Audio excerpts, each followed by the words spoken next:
در کیسه کی زر داری در سرفه نام، خیشا همه خیشند و زن راحت جان. در کیسه نداری زر در سرفه نداری نام، خیشا همه بیگانند و زن آفت جان. آن زنی که در نکاحی شوهر است، آن زنی که در نکاحی شوهر است، حق شوهر از همه بالاتر است.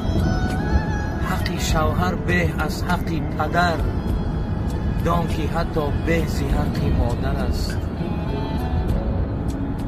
پس بدان ای خواهرم در دو جهان، احترام تو در دست شوهر است. احترام شوهر در نزد خدا، از نماز و روزه تو بهتر است. روز تا روز آدمی به قدر و قیمت می شود. روز تا روز آدمی به قدر و قیمت می شود. می خورد نان و نمک از پشت غیبت می شود. لذت هر میوگی کمتر و کمتر می شود. نفسی آدم روز تا روز مثل اجدر می شود. زنی خدا به خبر دشمن شوهر می شود. دوستی با همدیگر بدتر و بدتر می شود.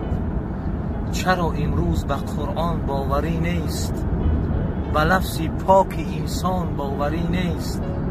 مگر دنیا یگان عالم ندارد که امروز بر بزرگان باوری نیست؟